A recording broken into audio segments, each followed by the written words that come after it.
Olá, queridos alunos, queridas alunas. Vamos para mais uma aula de processo do trabalho. Nós já tratamos aqui de vários pontos, nós já falamos da organização, da competência da Justiça do Trabalho, já tratamos da arbitragem na esfera trabalhista, das comissões de conciliação prévia e entramos nos procedimentos, onde eu tracei com vocês o passo a passo do procedimento ordinário, que também é o chamado procedimento comum. E hoje eu queria iniciar falando do procedimento sumaríssimo, recapitulando algumas coisas com vocês, porque o sumaríssimo, ele é um procedimento ligeiríssimo, então ele é um procedimento em que a gente vai aproveitar tudo que a gente estudou do ordinário, só que a gente vai fazer de uma forma mais sucinta, mais enxuta, para que a gente possa entrar, então, na fase dos recursos. E, aliás, eu já aproveito para chamar a atenção de vocês que no sumaríssimo, né, no ligeiríssimo, o legislador, ele colocou passos rápidos até a fase recursal, mas até o recurso de revista. Não são todos os recursos que têm alguma peculiaridade do sumaríssimo, são só os dois primeiros, o recurso ordinário e o recurso de revista, ok? Mas vamos lá, primeiro vamos entender o seguinte, pessoal, volta um pouquinho comigo, a nossa memória, naquele primeiro dia de aula, onde eu falei da organização da Justiça do Trabalho. É muito importante que a gente lembre que não existe na Justiça do Trabalho, os órgãos que compõem a Justiça do Trabalho são TST, Tribunais Regionais do Trabalho e as varas do trabalho ou os juízos de direito investidos na jurisdição trabalhista. Nós não temos juizado especial trabalhista. Isto é importantíssimo. Nós não temos juizado especial trabalhista. Quero que vocês prestem bastante atenção nisso, porque olha só, o juiz da vara do trabalho, o que ele vai fazer? Ele vai julgar as causas de grande valor e também as causas de pequeno valor. Ele vai separar, quando é processo físico, ele separa por cor de capa de processo. Quando é o processo eletrônico, ele separa pela autuação. Ele verifica pela autuação se aquele processo é sumaríssimo, se aquele processo é ordinário. E aí, o que ele tem que fazer? Ele tem que dar um tratamento mais rápido para as causas pequeninas. Por isso que eu chamo sumaríssimo de ligeiríssimo. Então, um tratamento mais rápido para as causas pequeninas. Que causas são essas? São as causas até 40 salários mínimos. O limite que o legislador colocou para a gente foi de até 40 salários mínimos. Meus alunos, muita atenção. É parecido com o processo civil. Parecido. Como é que foi essa história, né? Eu sempre conto, eu repito, que tem diferença, é só uma inspiração.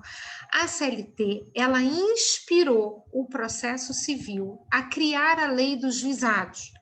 Reparem só, é aqui na CLT, no procedimento ordinário, procedimento comum, que nós estudamos na aula passada, que a gente viu que tem a conciliação, que não se paga para entrar. A gente percebeu uma simplicidade, a oralidade, e a gente percebeu também uma celeridade.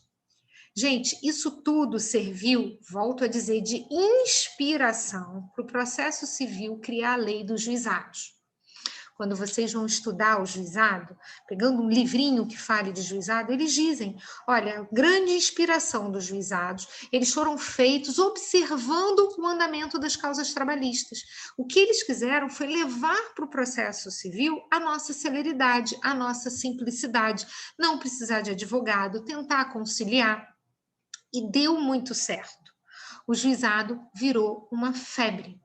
E aí, nós aqui da área trabalhista ficamos de olho e pensamos assim, ué, poxa vida, como é que a gente cria um mecanismo, um sistema que dá tão certo lá e até mais certo do que aqui?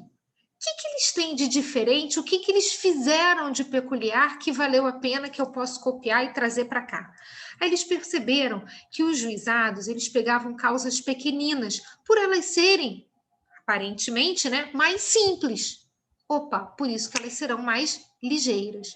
E aí nós copiamos esse patamar. Reparem o seguinte, gente, isso é casca de banana de prova. É pergunta simples, boba. Qual o patamar do procedimento sumaríssimo? 40 salários mínimos. Só que na questão, ele tenta te seduzir, porque ele diz assim, olha, a Justiça do Trabalho, ela é de âmbito federal, aí você já fica assim, uau, o juizado federal é de 60 salários mínimos, e aí você fica na dúvida. E, gente, quando tem A, B, C e D, sempre tem uma ou outra que você fica ali, né, inseguro. A questão de múltipla escolha mede a sua segurança. Seja seguro, marque com absoluta certeza. A época em que nós criamos o procedimento sumaríssimo, nem tínhamos ainda o juizado federal. Nós nos pautamos no juizado comum. Então, o nosso patamar, o nosso limite do sumaríssimo são 40 salários mínimos. Então, eu tenho 3 requisitos. O primeiro requisito é o valor da causa. Para seguir o procedimento sumaríssimo, para caminhar de forma mais ligeira, essa causa tem que ser pequenina. Pequenina até quanto? Até 40 salários mínimos. Segundo requisito, a inicial tem que ser líquida, com pedidos certos e determinados. Atenção, gente, olha só, inicial líquida é inicial com valor, com expressão monetária correspondente. Então, eles vão olhar se você colocou assim, aviso prévio de quanto? Ah, o salário do sujeito é de R$ 3.000. Puxa, ele trabalhou lá 11 meses. Então, vamos colocar R$ 3.000 de aviso prévio, porque ele tem 30 dias de aviso prévio, o valor de um mês. Ah, mas eu quero também férias mais um terço, integrando lá, né, o aviso prévio. Ah, é mais um salário com mais um terço. 3.000 mais um terço, mais 1.000. E aí, no final de tudo que eu for quantificando, eu faço um somatório e eu não posso ultrapassar 40 salários mínimos. Então, eu tenho que quantificar cada item. Aí vocês vão dizer assim, mas professora, não existem alguns pedidos que eu não consigo colocar um valor, um R cifrão, uma expressão monetária correspondente? Concordo com vocês. Existem pedidos que nós não temos expressão monetária correspondente. Por exemplo, anotação na carteira de trabalho. Anotar na carteira de trabalho, quanto vale? Não temos esse valor. O ato de anotar é um pedido de reconhecimento de vínculo, é um pedido declaratório. Ah, mas então eu posso fazer esse tipo de pedido no procedimento sumaríssimo? Posso, desde que eu faça de maneira certa e determinada. Desde que eu especifique que eu quero a anotação da carteira de trabalho com a função de professora, que eu quero com a data de admissão no dia 4 de fevereiro de 2019, desde que eu especifique o salário, a saída. Então, eu vou especificar os dados dessa anotação. Então, aluno, olha só, inicial líquida, é colocar R cifrão, é colocar a expressão monetária correspondente, mas quando isso for possível. Existem alguns pedidos que a gente não tem como quantificar. Esses pedidos eu faço de maneira certa e determinada. Próximo requisito. Então, eu já falei 2. O valor da causa, a inicial líquida, com pedidos certos e determinados, e o terceiro requisito, nome e endereço do réu corretos. Pessoal, eu quando ouvi esse requisito, eu achei uma coisa tão estranha, porque eu fiquei pensando assim, quem é que ajuiza uma reclamação informando nome e endereço de réu errados? Ninguém, né? Então, peraí, por que deste requisito? E aí, ó, eu já vou passar até para uma característica. Ele não é sumaríssimo, ó, ligeiríssimo? O quanto ele é ligeiro? Pensem comigo. Você dá entrada na ação hoje. O juiz tem 15 dias para solucionar a sua causa. Isso aparece no artigo 852B, inciso 3º. Então, você dá a entrada, o juiz tem no máximo 15 dias para solucionar a sua causa. Bom, então vamos pensar aqui comigo. Vamos imaginar, eu, Isabelle, tenha ajuizado uma reclamação trabalhista. Pessoal, eu trabalhei numa empresa situada num endereço X. Carla, 852B de bola, inciso 3º. Ok? Tá? Ó, voltando. Então, vejam só. O que eu tenho nesse meu exemplo? A Isabelle trabalhando numa empresa situada num endereço que aqui no Rio de Janeiro fica lá no centro da cidade. Foi onde eu trabalhei, foi o endereço que eu coloquei.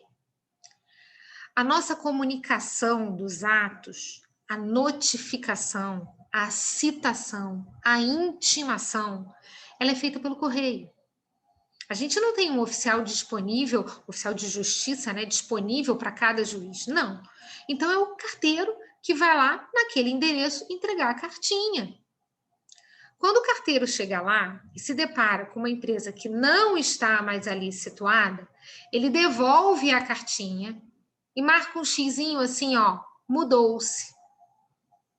E aí o juiz pega e diz assim: venha a reclamante com um novo endereço, emendar a inicial sob pena de extinção sem resolução de mérito. Gente, para e pensa comigo. Eu acabei de dizer que o sumaríssimo ele é ligeiríssimo. A gente tem que solucionar isso em 15 dias. Como é que a gente vai ter prazo para emendar a inicial? Fornecer novo endereço, voltar lá. Então, o que fez o legislador? Ele disse assim, olha, você já vai informar o nome e o endereço do réu corretos, você vai até lá, você se certifica. Por quê? Porque eu não vou dar prazo para emenda. Se for devolvida esta citação, se ela não der certo, eu vou arquivar a reclamação. Então, prestem atenção. Se o reclamante ajuiza uma ação sem fazer a conta, se o reclamante não informa o endereço e o nome do réu corretos, o juiz não dá prazo para emenda. O juiz arquiva. Arquivamento é extinção sem apreciação do mérito. Olha, gente, não adianta ficar triste, zangado. Também não adianta falar assim para mim: ah, professor, olha, eu sou de um escritório trabalhista e tô careca de ver o juiz dando prazo para emendar. Ô, gente, vida real é igual à lei?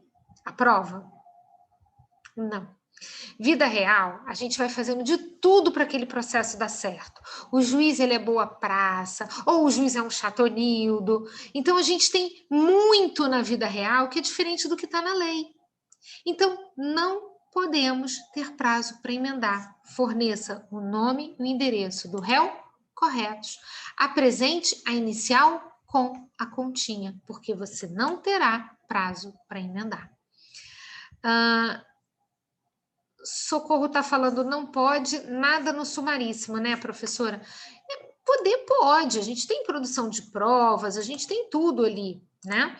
A gente só não vai poder emendar a inicial, porque a emenda, ela demora, e aí para o meu processo. E o que eu quero é, de forma ligeira, solucionar uma causa pequenina. Tá? Então, algumas coisas a gente vai poder, olha, vai ter prova pericial, vai ter testemunha, uma instrução muito bem feita, só que ela é mais rápida. Ela é mais rápida. Tranquilo? Bom, voltando então, nós temos 3 requisitos. Acompanhem comigo. Os 3 requisitos se somam. Valor da causa, até 40 salários mínimos. Inicial, líquida. Pedidos certos e determinados. E o terceiro requisito, nome e endereço do réu corretos. Se faltar um dos 3 requisitos, o que o juiz vai fazer? Arquivar. Esse arquivamento, a gente traz esse nome lá da época que a gente nem era um processo judicial, né? Era um procedimento administrativo. Se a gente comparar com o processo civil, que fala muito mais bonito, muito mais difícil, arquivamento é extinguir sem apreciar o mérito. E quando o juiz extingue sem apreciar o mérito, gente, ele condena o reclamante a custas. Essa condenação em custas, ele vai ter que pagar para poder ajuizar uma nova reclamação. Ah, não, professora, peraí. E se ele for contemplado com a gratuidade de justiça? Ele não precisa pagar, né? Não, gente, olha só. Tem uma regrinha aqui, ó, que é bem cruel. Se o sujeito tiver alguma ação judicial que dê a ele algum crédito, ele tem uma ação de juizado, ele tem uma ação civil, reparação de danos, qualquer ação que dê a ele um dinheiro, esse dinheiro é para pagar as custas trabalhistas. Agora, se ele não tiver ação nenhuma, aí sim, ele é da gratuidade, a União irá pagar para ele. Mas não é assim, ó, quem é da gratuidade não paga, não. Quem é da gratuidade, primeiro a gente vai olhar se tem algum crédito para receber de algum processo. Qualquer processo judicial, gente, não precisa ser processo trabalhista, não. Agora, não tem crédito nenhum, não tem nada para receber, aí a União vai lá e paga para você. Ok? Outro detalhe muito importante. Olha lá, hein? Luciana, lembra aí comigo. Quando o arquiva extinguiu sem examinar o mérito, eu posso entrar com outra no dia seguinte. Perfeito? Agora, presta atenção. Eu tenho que pagar custas, certo? Então, paguei custas. Já não gostei disso. Aí eu entrei com outra. Beleza. Essa eu entrei com todos os requisitos, Luciana. Só que eu faltei a audiência. Regina, quando você falta audiência é porque você, ó, de ombros, né? Nem aí, não tem interesse, né? E extingue sem mérito. Você pode entrar com outra? No dia seguinte, Lu. No dia seguinte. Amanda, toma cuidado. É isso que eu estou explicando para vocês. Esse limite de 3 é para faltar a audiência. Olha aqui a casquinha de banana. Olha quando é que eu estou contando essa historinha para você, Amanda. Eu estou dizendo assim, ó. Primeira vez, arquivou porque ele não preencheu um requisito do sumaríssimo. Presta atenção, Amanda. Ó, não preencheu um requisito, arquivou. Ele entrou com outra. Aí ele faltou a audiência. Faltar a audiência é que entra nessa regrinha, Amanda, da perempção. Faltar a audiência, ele vai entrar com a segunda. Não, professora, já é a terceira. Tem que contar de faltar a audiência. Outro motivo não entra para perempção. A perempção, ela só se aplica para quem falta a audiência. Não é para toda e qualquer extinção. Entendido, Amanda? Sabe por que eu fiz essa provocação? Amanda, se você estiver fazendo provas passadas, você vai perceber que isso já caiu. E é a maior casca de banana.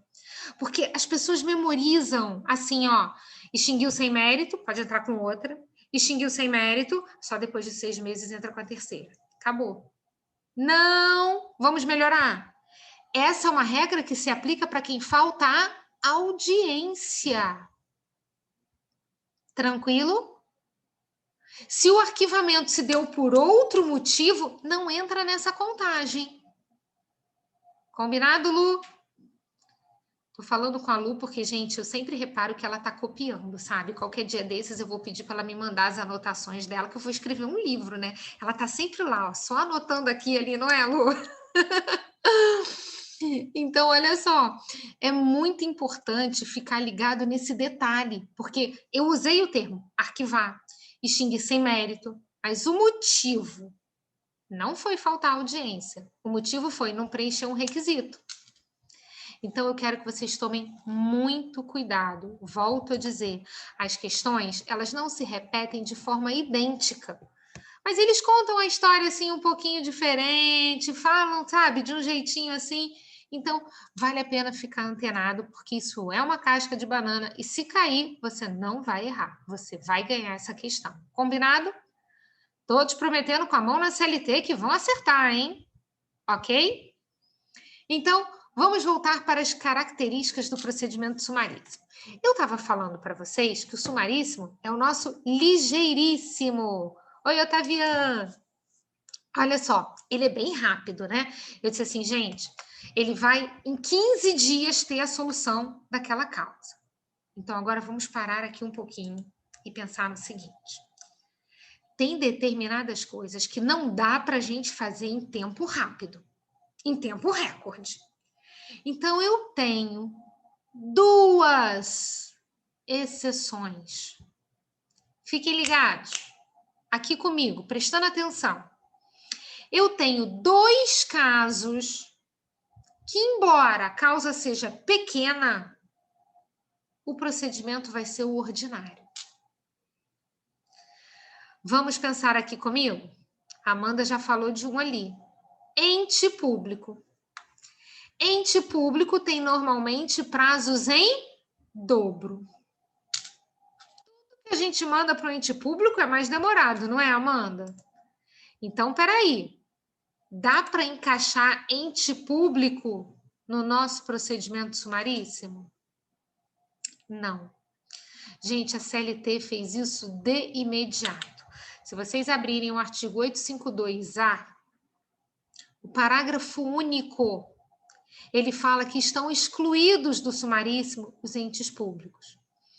E aí eu vou dar aqui um exemplo. Olha só, Cleverson, Cleuzinha, preste atenção. A nossa banca, ela gosta muito de casos, né? Ela sempre faz um problema para a gente poder aplicar ali o direito. Vamos imaginar uma terceirização? Vamos terceirizar um serviço de vigilância para o TRT. Então, eu peguei o vigilante da empresa Vigia Bem e coloquei para trabalhar dentro do TRT. É uma terceirização para um ente público.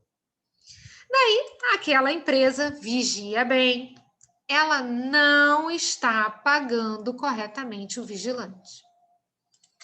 E o TRT, por sua vez, não está nem aí, ele não fiscaliza. É sim, Jane, preste atenção que eu estou no sumaríssimo. Ele não fiscaliza, ele está deixando para lá. Sabe o que é isso? Agir com culpa. Porque ele tem toda uma responsabilidade de pedir certidões, de ficar de olho naquela empresa. Mas, o ente público não está nem aí. Aí aquele vigilante faz assim, opa, vou colocar no banco dos réus a empresa Vigia Bem e o TRT. Porque como tem culpa, o ente público ele vai ser responsabilizado de forma subsidiária. Gente, presta atenção, ente público é responsável de forma subsidiária se restar aprovada a culpa.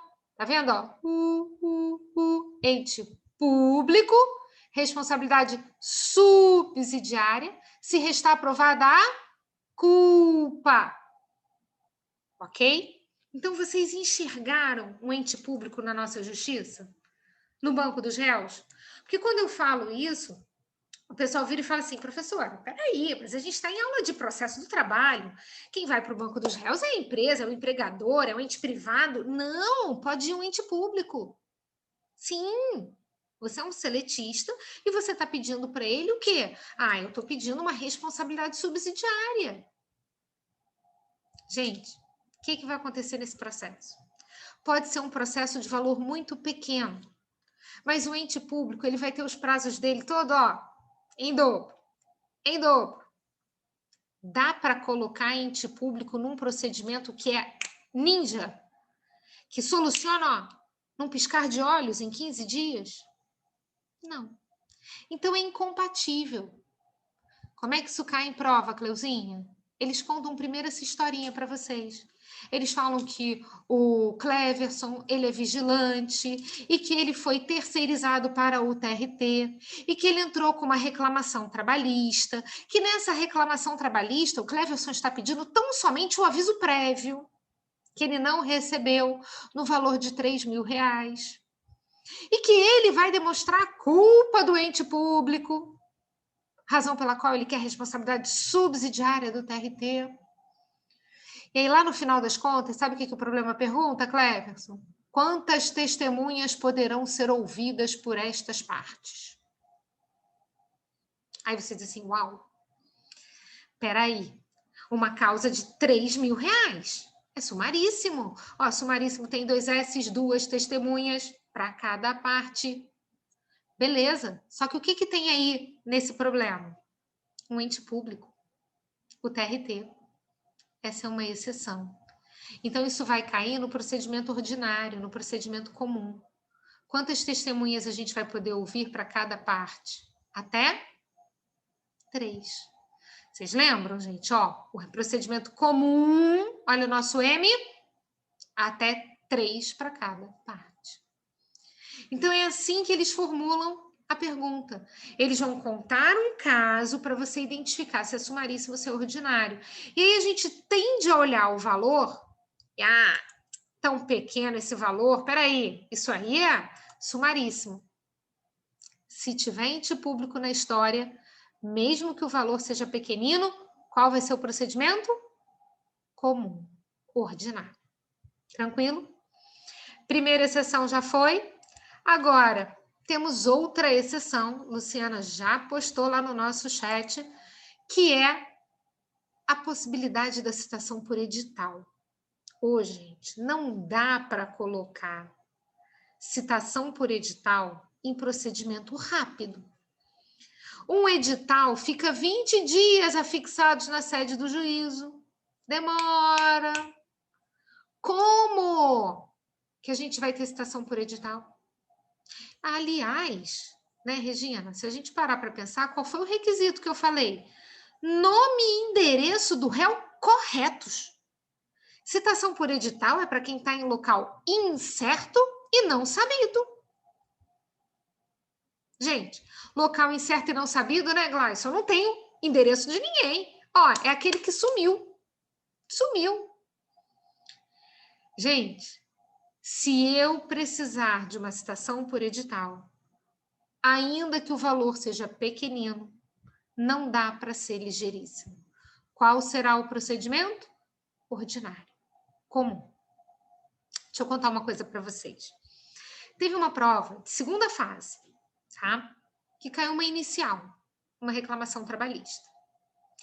E aí, olha, o medo, né, do aluno sempre foi assim, ai meu Deus, se eu tiver que fazer uma reclamação pelo procedimento sumaríssimo, Jesus, vou ter que fazer conta, como é que é isso? Quem fez direito fugiu da matemática, ai meu Deus. Eu falo, calma, calma, a gente tem formas de fazer a ação saindo do sumaríssimo, escapando do sumaríssimo. Olha o problema, lê com atenção. Na última linha, gente, sem mentira nenhuma, era aquele blá blá blá todinho de um sujeito que recebia um salário super baixo. Ele estava pedindo as parcelas da rescisão, dizendo que o patrão mandou ele embora e não pagou nada, disse que ele estava sendo mandado embora por justa causa, e que, na verdade, ele não cometeu falta grave nenhuma, que ele queria todas as parcelas como se ele estivesse sendo demitido sem motivo. Aí você podia fazer uma continha assim por alto, dava um valor pequeno. Na última linha, ele dizia assim, a empresa fechou e os sócios sumiram. Você, advogado contratado pelo ex-empregado fulano de tal, prepare a peça adequada para solicitar os seus pedidos. Gente, olha só. Advogado contratado pelo empregado. Para solicitar pedidos, é petição inicial. É uma reclamação trabalhista. Aí vamos lá. Mas o valor é pequenino, professora, como é que eu faço? Beleza. O que estava escrito na última linha? A empresa fechou. E os sócios? Sumiram. Então, eu preciso de citação por edital. Qual o procedimento que a gente ia fazer? Ordinário. Precisava colocar continha para cada pedido, Lu? Não, não. Porque no rito ordinário não existe essa regra. Entendido? Gente, então eu tenho duas exceções que eu quero que vocês fiquem bem antenados comigo. Primeira exceção, ente público. O valor pode ser pequeno, que ele está fora do sumaríssimo. Não dá para ele ficar no sumaríssimo. E a segunda exceção, citação por edital. Em sendo necessário citar por edital, isso demora, a gente vai seguir o procedimento ordinário. Tranquilo? Estamos bem até aqui? Mostrem sinal de vida, façam assim, para eu saber que estão todos aí, ninguém dormindo, ninguém cochilando. Olha lá. Então, vejam só. Vamos para mais características desse procedimento, tá? Já falei dos 3 requisitos, agora vamos para mais características. Olha lá, Amanda, você que está aí conectadérrima comigo, hein? Presta atenção. Ah, a Regina está dizendo assim, quer dizer que essas duas... Peraí, que eu apaguei o chat. Essas duas exceções são do artigo 852A, parágrafo único? Não, Regina! O 852A, parágrafo único, é só o ente público. A citação por edital está no 852B de bola. Repara para mim se é o inciso 2º. Vê se eu estou certa. Estão excluídas citação por edital. 852B, inciso 2º, ok? É lá quem está essa segunda exceção, ok? Eu organizei aí para você. Tranquilo? Agora, então, deixa eu voltar para as minhas características. Vejam só, eu falei para vocês que é um ligeiríssimo, né, gente? Ligeiríssimo, ó, pelo amor de Deus. Sumaríssimo é o ligeiríssimo, para a gente saber que ele é rápido. A audiência una é uma coisa que a gente já está acostumado, não tá? A gente já não sabe que ela existe? Beleza. Só que o que eles colocaram de detalhes importantes nessa audiência? Olhem só que interessante. O legislador, ele disse o seguinte: aberta a audiência no procedimento sumaríssimo, o juiz falará para as partes as vantagens da conciliação e poderá renovar a qualquer tempo. A qualquer tempo. Deixa eu ver se vocês repararam uma coisa bem importante. Maria Ângela, olha a diferença do procedimento ordinário. Lá no ordinário, o juiz, ele tem a obrigação de fazer uma segunda proposta de conciliação antes dele proferir a sentença. Aqui no sumaríssimo não tem isso. Como é tudo muito ligeiro, ó, abre e fala das vantagens da conciliação. A qualquer tempo você renova. Mas ele não faz um segundo marco, como existe no procedimento ordinário. Outra característica. O juiz tem que julgar de maneira bem rápida. Gente, 15 dias, eu juro para vocês, né? Isso só tá na lei, tá? Vida real, a gente sabe que eles não cumprem isso, não. Não cumprem porque não dá. É você dar a entrada, aí vai citar o réu, e vem todo mundo para audiência. Então, vamos lá, mas na hora da prova, marque corretamente, 15 dias. Se o juiz estiver muito sobrecarregado, sabe aquele juiz que está com uma pilha de processos? Ele pode solicitar um juiz auxiliar, que vai trabalhar ao lado dele de forma concomitante. Como é que funciona isso? Eles não vão trabalhar os dois no mesmo processo. Não. Isso era colegiado, classista, não existe mais. Eles vão dividir os processos. Ó, metade para você, metade para mim. E assim eles vão dar conta de acabar com aqueles processos dentro do prazo. Então, se o juiz, no procedimento sumaríssimo, ele estiver muito sobrecarregado, ele poderá solicitar um auxílio. Ele poderá solicitar auxílio. Ainda comigo, acompanhando o meu raciocínio. Gente, esse juiz está trabalhando com o outro do lado, dividindo tarefas, abre audiência, eles logo vão verificar se tem possibilidade de acordo. A gente sabe que a leitura da inicial pode ser dispensada, vem a apresentação da defesa. Será que tem alguma peculiaridade nessa parte da audiência? Defesa? Tem. Tem sim. Olha só, Cleuzinho, contestação não muda nada, tá? Contestação é aquela obrigação que tem o réu de impugnar tudo que o autor pediu na inicial. Isso é igual. Temos que fazer isso mesmo. Beleza. Aí vem, já te respondo, Pri, deixa eu só terminar esse raciocínio. Aí vem a reconvenção. Bom, a reconvenção eu peguei lá no processo civil, é quando eu inverto as partes, não tem problema nenhum, vou ter que adiar a audiência, ok, mas pode no sumaríssimo? Pode, também não tem problema.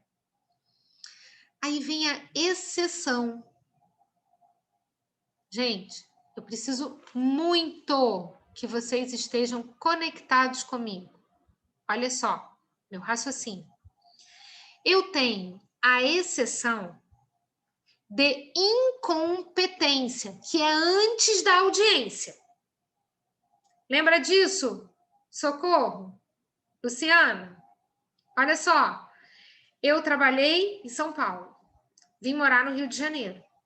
Aí eu entro com a reclamação no Rio de Janeiro. Aí a empresa que é lá de São Paulo, ela não vai vir para a audiência no Rio de Janeiro para dizer, ô senhor juiz, não é aqui não, é lá em São Paulo, hein? Ela entra com a exceção de incompetência. Antes da audiência. Ela diz assim, ó, para essa audiência aí, suspende isso, porque eu quero que isso vá lá para São Paulo. Exceção de incompetência é antes da audiência. Essa é igual. Não importa se o procedimento é ordinário, não importa se o procedimento é sumaríssimo, isso é antes da audiência. Agora, na audiência, eu posso entregar a exceção de suspeição.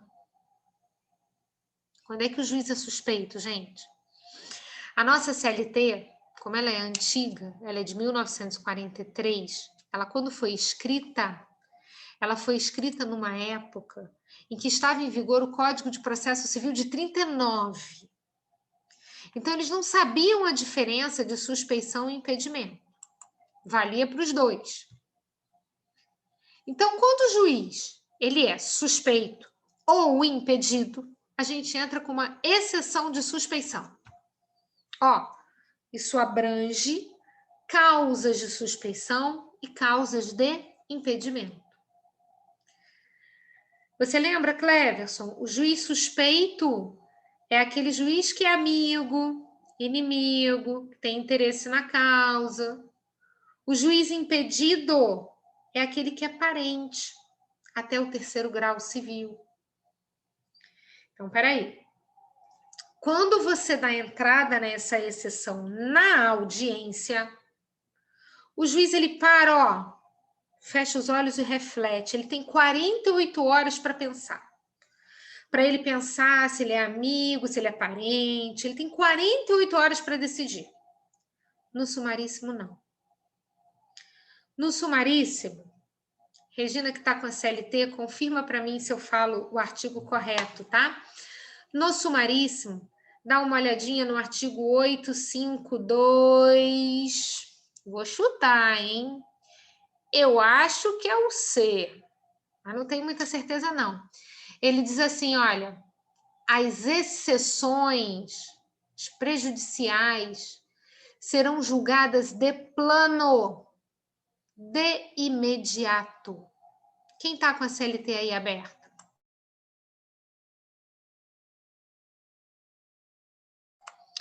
Confere para mim, Regina. Vê se é o 852C de casa. Tá por ali. Se não é o C, é o D. Tá ali pertinho, tá? Quem achar... O G! Vixe Maria, Giovana, fui tão longe assim. Eu tava lá no C e era o G. Parecido, né? Obrigada, Giovana. Então, olha só. qual é a peculiaridade que a gente tem em relação à defesa?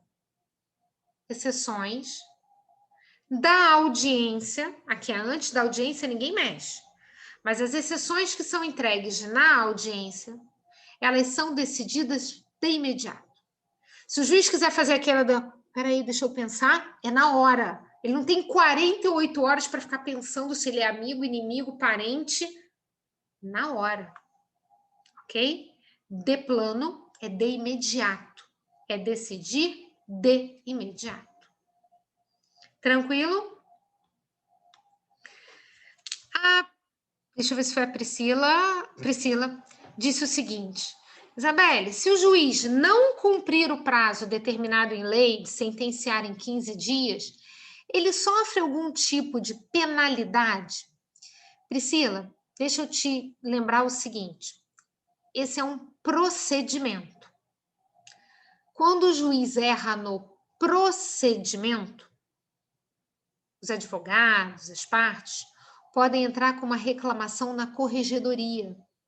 Isso se chama reclamação correicional. Dizendo assim, senhor juiz, o senhor não cumpriu o prazo de 15 dias. Cumpra! Sentencie o mais breve possível. O que vai acontecer com ele, Pri? Se algum tipo de penalidade isso é uma anotação, digamos assim, disciplinar, que amanhã ou depois, Pri, ele não será promovido. Porque vocês lembram que a promoção, ela é por merecimento? Você acha que um juiz que é super atrasildo, ele vai ser promovido por merecimento? Não vai. Entendeu? Agora, o que a gente tem que fazer? Entrar com a reclamação correicional. Isso vale para a nossa prova. Na vida real, Pri, quem julga a reclamação correicional é um juiz. E ele, hoje, é o corregedor. Amanhã ele já não é mais. Então, ele sabe que esse é um prazo que a lei coloca, que é no sufoco, sabe? Então, eles vão meio que deixando. E os próprios advogados também têm um bom senso, sabem que foi um prazo muito rápido, né? Essa regra é no mundo mágico da CLT. Exatamente, Regina. Eu costumo dizer que é o mundo da Alice, não é? É o mundo da prova. A prova é esse conto de fadas. Vida real, a gente sabe que não é assim, né? Não conseguem solucionar em 15 dias, mas em canto algum. Gente, eu já viajei esse Brasil inteiro. E hoje em dia, com aula online, então, né? Eu dou aula, às vezes eu estou conversando com um aluno. O aluno me chama no Instagram, o aluno me chama no YouTube, ele faz ali uma pergunta. Aí, quando eu vou olhar da onde o aluno é, eu fico assim, gente, não sei nem onde isso fica. Aí eu vou lá e pergunto, vem cá, onde é que é a sua cidade aí, hein? Aí a pessoa vai lá e me fala. Aí eu começo a perguntar como é que é o funcionamento lá na Justiça do Trabalho, né? E aí é engraçadíssimo, gente, porque determinadas localidades, elas são bem rapidinhas porque tem pouquíssimas causas. E outras, nossa senhora, é um Deus nos acuda. Mas em qualquer canto, os 15 dias eles não conseguem cumprir. Não tem jeito. Agora, na prova, pelo amor de Deus, marque correto, tá? Ó, Amanda, eu mesma sou do interior de Goiás. Não, e quando vocês falam o nome da cidade, eu acho que Luciana estava me falando que ela é do Espírito Santo, né? E ela falou ali uma região de praia e tal, que, ó, Guriri. Nunca ouvi falar. Nunca ouvi falar. E o Espírito Santo está aqui do meu lado, né, Luciana? A gente aqui é vizinha, né?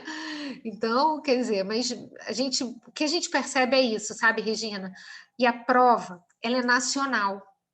Então, a gente tem que se prender muito ao teor da lei, aquilo que está na nossa CLT. Porque também tem vezes que o aluno vira para mim e fala assim, não, mas aqui no meu tribunal, na minha região, tem um regimento interno que dá uma colher de chá, que faz isso, que faz aquilo. Eu digo assim, gente, tudo bem. Só que vocês imaginem, são 24 regiões. A gente aqui parar e ter aula de como funciona em cada região. Não dá. Não tem como. Então, eles partem da CLT, ok?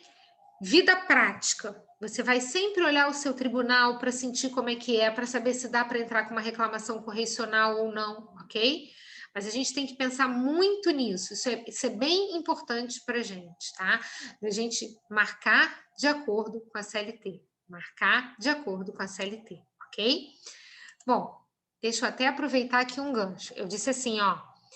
Entrou com a exceção de suspeição ou de impedimento, né? Porque impedimento está dentro da suspeição. O juiz tem que resolver isso de imediato, de pronto, beleza? Então, na mesma hora, ele decide. Ok. Agora vamos pensar na produção de provas. Já tenho a inicial, já tenho a defesa, agora eu tenho prova documental, testemunhal e pericial. Todas as três têm peculiaridade. Na prova documental, o legislador disse assim, olha, você vai se manifestar sobre o documento juntado pela parte contrária de imediato. De imediato. Na hora. Juntou, olha, vê se está ok, se quer impugnar ou não. Salvo determinação do juiz. Se o juiz entender que não dá para você se manifestar na hora, são documentos complexos, são documentos volumosos, o juiz pode adiar essa audiência. Gente, pensa comigo. Já era o prazo de 15 dias, né? Se ele falar assim, ó, para aí a audiência, Cleverson, para aí, vai falar sobre os documentos, que depois eu vou marcar uma nova data. Os 15 dias já se foram. Então, olha que interessante. Interrompida a audiência. Então, se for interrompida a audiência, da data da interrupção, o juiz terá 30 dias para solucionar essa causa. 30 dias. Professora, não dá, esses 30 ainda estão ali justos, apertados. Então, senhor juiz, justifica nos autos. Justifica que o senhor não conseguiu. Tem alguém aqui que estava colocando o artigo para mim. Deixa eu ver quem era. Giovana. Giovana, faz um favor para mim. Primeiro você vai colocar o artigo 852B de bola, parágrafo 1º. Vamos na regra. Escreve lá para mim, Giovana.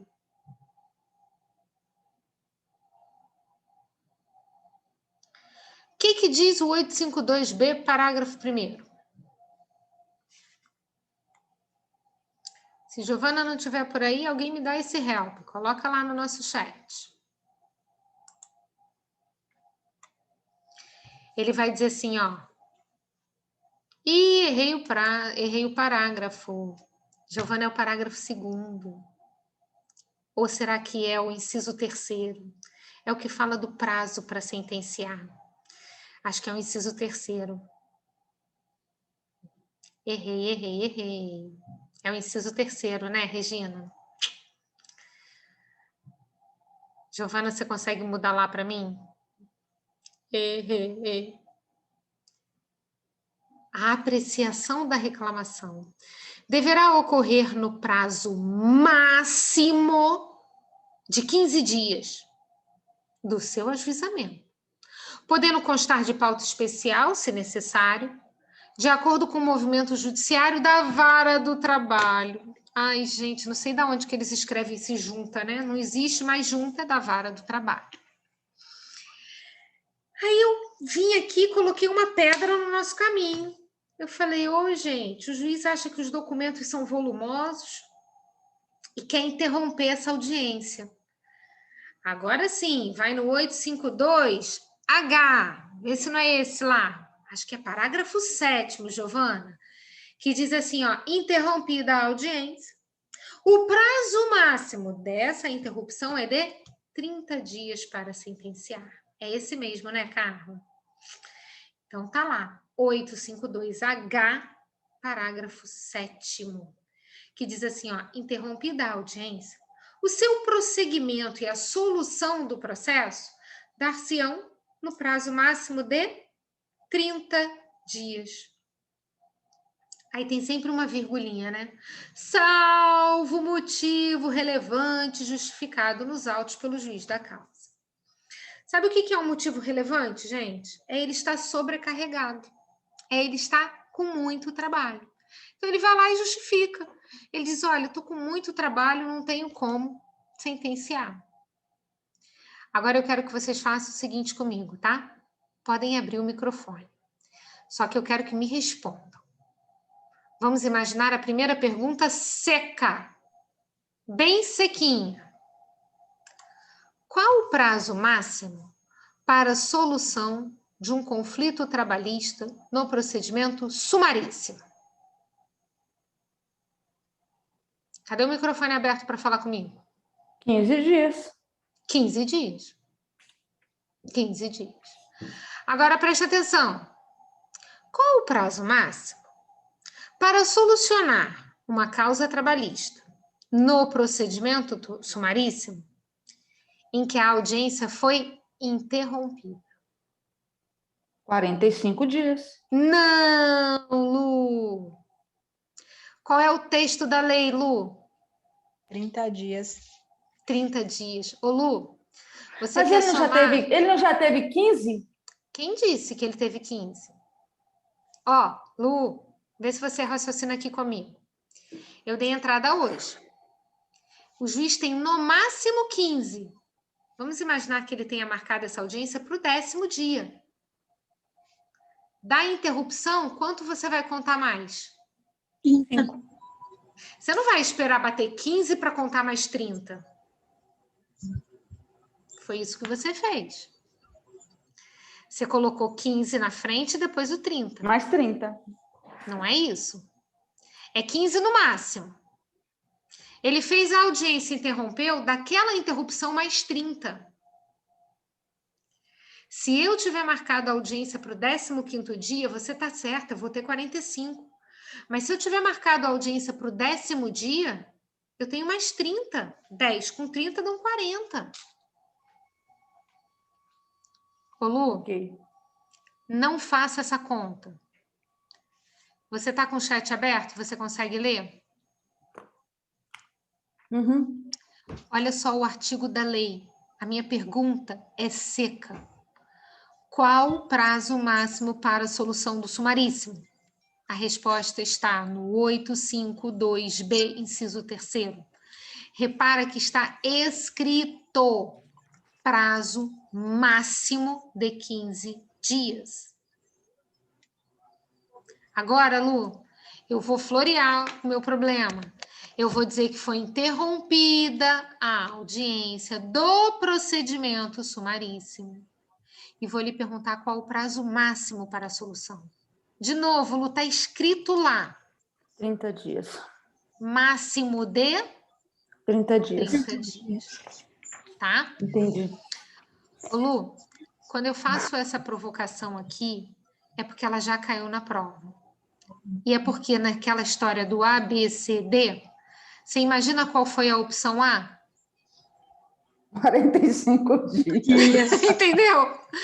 Você entende a sedução? Ele pega assim, sabe? Aí, olha, gente, todas as vezes que eu tô dando aula, eu fico assim, gente, eu tenho aversão à letra A, né? Mas é porque eu quero forçar o meu aluno a ler as 4 opções, porque você tem sempre uma que é a melhor de todas. E se você cai logo no encanto, você erra, né? Então, olha o que ele faz. A sedução dele, ele pegou 15 mais 30, usou a palavra máximo, que aí você já fica assim, tipo, prazo máximo, deixa eu somar um com o outro, máximo 45. Mas você foi comigo no texto da lei e você viu que aparece a palavra máximo, tanto no 852B, inciso 3º, quanto no 852H, parágrafo 7º. A soma foi por sua conta. Não é para somar. Tá, gente? Então, cuidado com a letra A. A verdade é essa. Cuidado. Lê todas as opções e bem antenadinho para o detalhe. Ó. Se ele falou interrompeu a audiência dessa interrupção, mais 30 dias. Mais 30 dias. ok? Pode estar faltando 10, pode estar faltando 5, pode estar faltando o que for, ele tem mais 30. Exatamente. Exatamente. Entendi. Tá? Estamos bem? Agora sim. Então, olha só, gente. Ainda aqui, dentro dessas possibilidades de interrupção da audiência, eu falei primeiro da prova documental. Num primeiro momento, ele disse assim, ó, se manifesta na hora. Mas depois ele disse, a não ser que o juiz entenda que... E aí, se o juiz entender que não é possível, ele vai adiar, ele vai interromper. Agora eu vou para a prova testemunhal. Prova testemunhal. Primeira coisa que eu quero com vocês é o número de testemunhas do sumaríssimo. O procedimento é rápido e eu vou ouvir um número menor de testemunhas. Qual o número máximo de testemunhas que eu posso ouvir no sumaríssimo? 2. No máximo, 2. No máximo, 2. Gente, no máximo, se você não tiver testemunha, não precisa. Se você só tiver uma, tá ótimo. Agora, mais do que 2, o juiz não vai ouvir. O juiz só escuta, no máximo, 2. E como é que essa testemunha vai aparecer na audiência? Ela será convidada. Atenção. Gente, lembra que não tem prazo para emenda? Não dá para o juiz ficar dando prazo para a gente, ó. Fornece aí o rol de testemunhas. Me escreve aí uma petição dizendo nome, endereço, que eu vou mandar uma cartinha. Não, isso demora. O que o juiz faz? Ele diz assim, ó, convida. Só que não adianta você passar a mão no telefone, falar, fulano de tal tem um programa bem legal para você. Ó, Laison, você vai ser testemunha lá no meu processo. Olha, gente, ele vai ser super simpático. Ele vai dizer assim, claro, e vai faltar. E aí eu vou chegar na audiência e vou falar assim, senhor juiz, eu liguei para o Gleison. Ele vai dizer assim, prova. Eu tenho que provar que eu falei com ele. Então, o que a gente tem na lei? A lei diz assim, comprova que convidou. Esse convite tem que ser comprovado.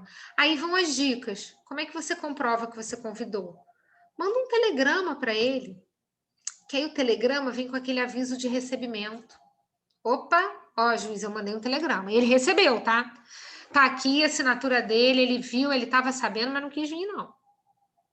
Aí o juiz vai dizer assim, ó, agora eu vou mandar a cartinha para ele, eu vou intimar. A Carla falou, com assinatura e tal, carta convite, perfeito, Carla. Eu posso fazer para ele dar um ciente. É que eu sempre acho que a própria pessoa levar e entregar, há aquele risco de dizer assim, Deus me livre que eu não quero nisso, não. Não, pelo amor de Deus, me tira dessa furada, não quero, porque as pessoas têm medo. A imagem da justiça, do homem da capa preta, com o martelo na mão, sabe? As pessoas pensam muito em tribunal do júri, vai ter um júri popular ali, te condenando. Não tem nada disso, gente. E testemunha, então, né? Tem medo de cometer o crime de falso testemunho, vou sair de lá preso, não vou mais viajar, não vou mais isso, não vou mais aquilo.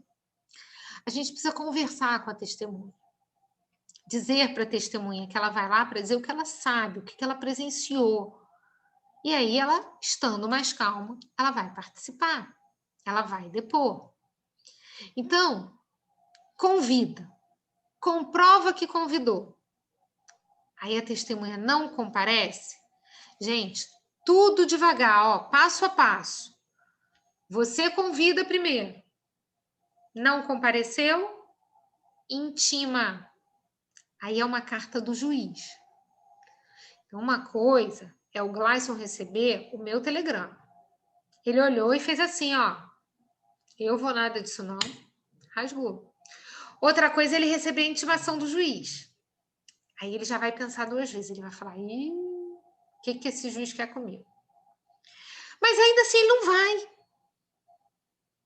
Ele olha o carteiro que levou aquilo lá, foi o porteiro que recebeu. Ele, eu não vou mesmo. Aí qual é o terceiro passo? condução coercitiva. Aí o oficial de justiça vai lá levar o Gladson debaixo de vara.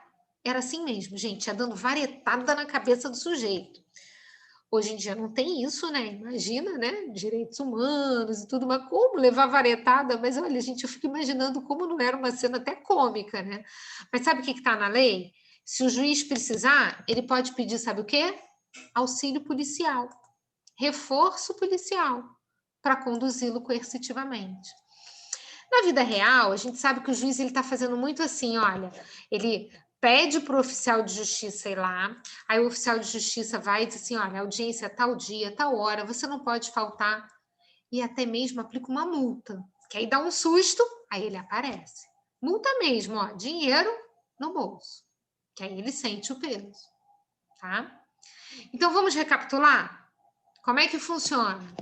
Primeiro, convite.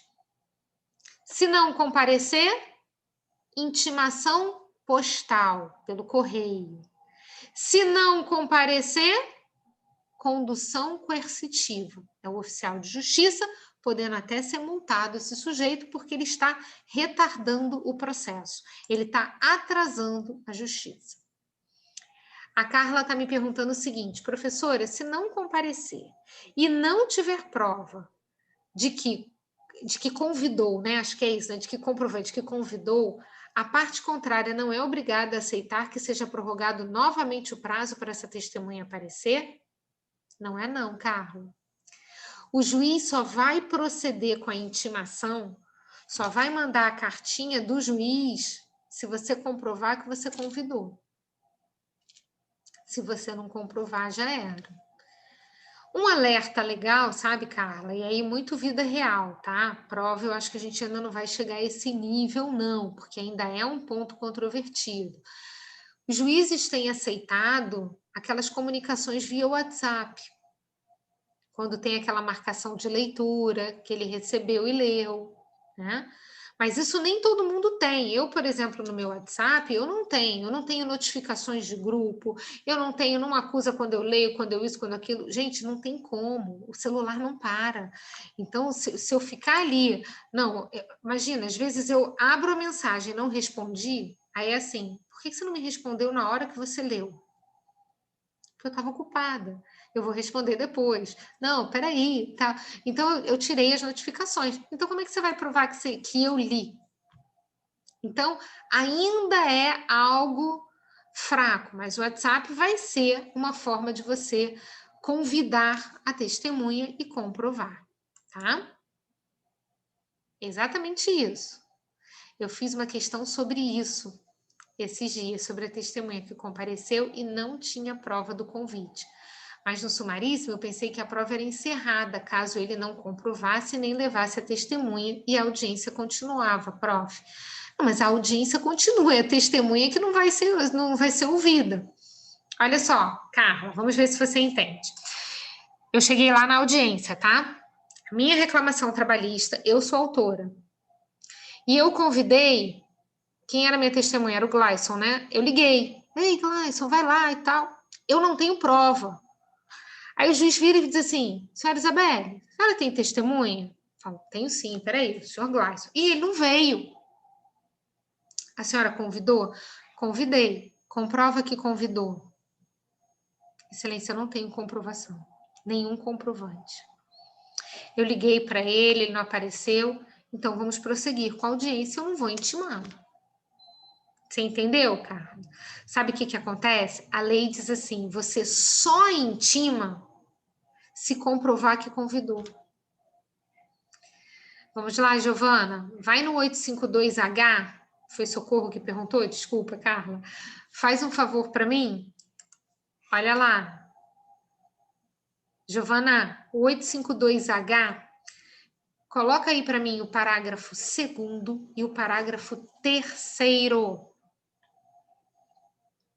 que são os que falam das testemunhas. O parágrafo 2º, ele vai falar da quantidade de testemunhas. Ele vai falar da gente poder ouvir até 2 testemunhas para cada lado. E o parágrafo 3º vai dizer, juiz, o senhor só poderá intimar se a testemunha for convidada, se a parte comprovar que convidou a testemunha. Ok? Provavelmente, olha lá, Giovana já colocou ali pra gente, parágrafo 2º diz, as testemunhas até o máximo de 2 para cada parte comparecerão à audiência de instrução e julgamento, independentemente de intimação.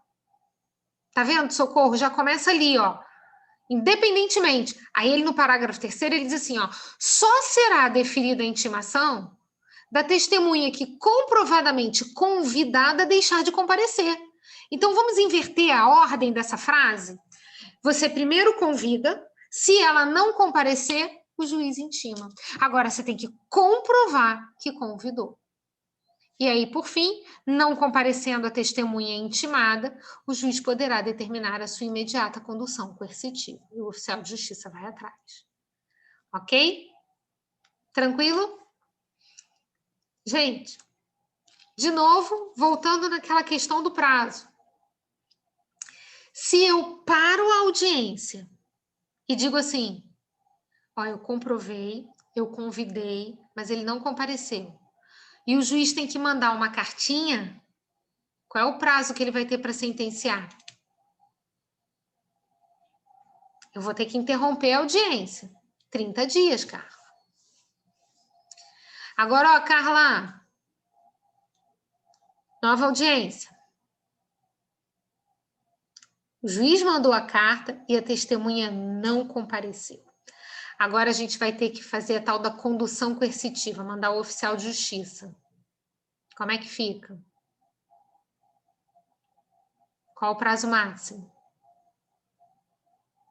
E aí, Lu? Quem vai falar comigo, gente? Ó, a professora carente, hein? Querendo alguém para aqui me responder. E aí? 30? 15? É legal quando vocês começam a colocar no chat e não querem falar comigo, né? Haha. Não, gente, justifica nos autos. Olha só, os 15 eu já gastei. Marcou a audiência. Aí eu digo que eu convidei, comprovo e ele não vai. Dessa interrupção, 30. Aí é marcada uma audiência. Aí ele não vai. O juiz mandou a intimação, mandou a cartinha e não foi. Lembra que são 15, depois são 30. E se não conseguir, faz o quê? Justifica nos autos. Senão vocês vão, a cada interrupção, vocês vão dando mais 30, mais 30, mais 30. Por isso que eu chamei a Lu, falei, Lu, olha lá, casca de banana. Tá? Entenderam bem isso, gente? Estamos juntos? Posso avançar? Prova pericial, prova técnica. Uau, vamos pensar aqui. Porque comparando com o juizado, a gente vai dizer assim, deu ruim. Não tem prova pericial. Mas só que eu disse que era parecido, não era igual. Aqui no processo de trabalho, gente, trabalhei isso com vocês na última aula. Tem determinados pedidos que a lei diz só se prova por perícia.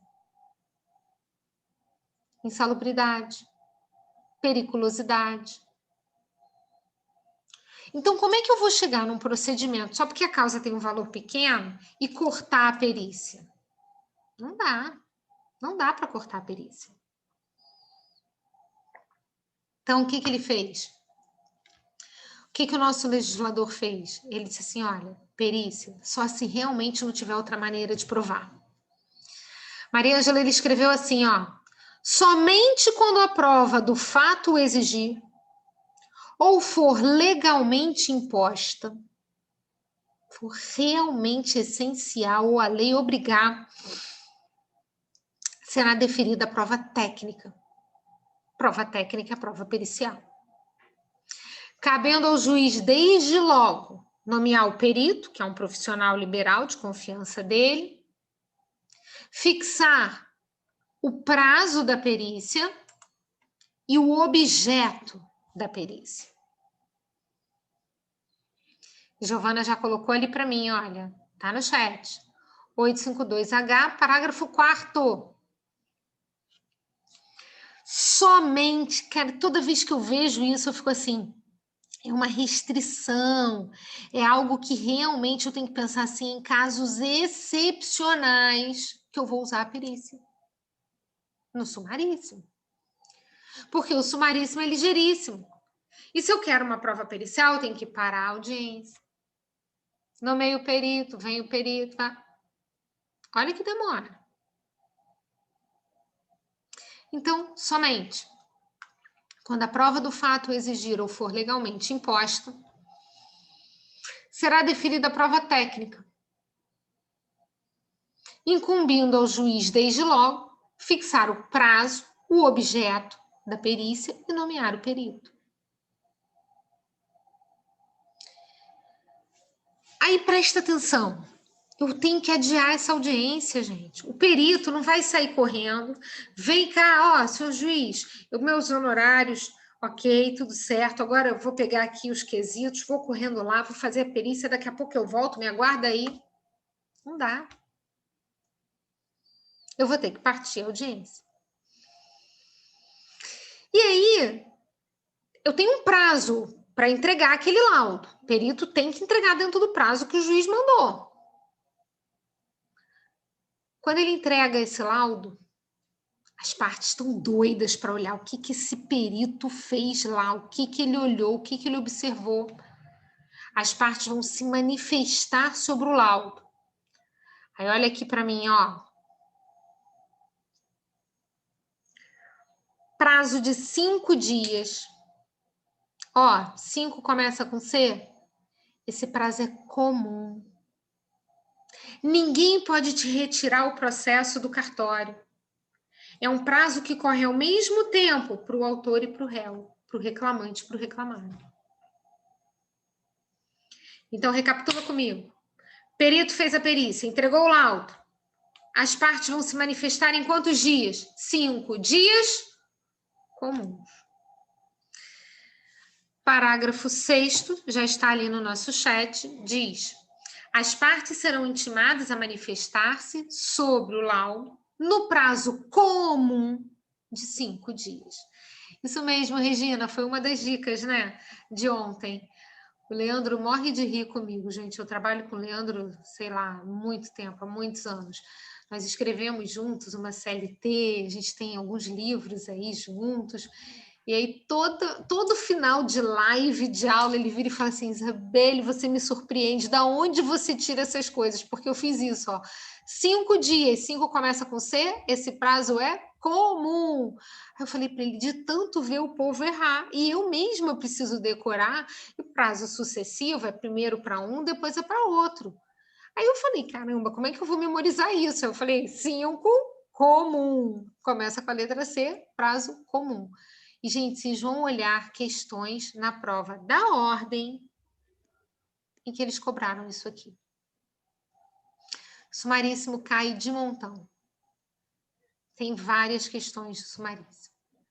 Então, cuidado. Deixa eu explicar um detalhezinho, né? Porque aqui no nosso chat, a Giovana pulou do artigo 4º para o 5º. E corretamente, tá, Giovana? É porque a gente não tem 5 dias direto, Socorro. Eu pausei a nossa gravação aqui sem querer. Fui olhar o chat. Repara o seguinte, Socorro. Quando o legislador quer dar dias úteis, ele tem que falar isso expressamente. E a redação do parágrafo 6º fala tão somente prazo de 5 dias, comum de 5 dias. Não fala 5 dias úteis. Ok? Agora, o que eu estava dizendo? Que a Giovana, ela colocou o parágrafo 4º e o parágrafo 6º. O parágrafo 5º não tem. Ele foi vetado. O que tinha nesse parágrafo 5º que eles eliminaram, né? Que eles deixaram para lá? Existia uma proibição de se indicar o assistente técnico. Gente, quem é o assistente técnico? Ó, o perito, vamos imaginar que a gente vai ter na nossa perícia a perita Mariângela. É uma profissional de confiança do juiz. Então, foi o juiz quem escolheu a Mariângela. Aí eu, que sou parte lá, eu fico pensando assim, gente, eu vou botar alguém na cola da Mariângela para ver o que ela está fazendo e para me dar o parecer desse meu profissional. Então, de repente, eu chego e falo assim, Cleuzinha, eu estou te nomeando a minha assistente. A lei diz que os assistentes técnicos, eles vão entregar o laudo no mesmo dia que o perito. No mesmo dia, na mesma data.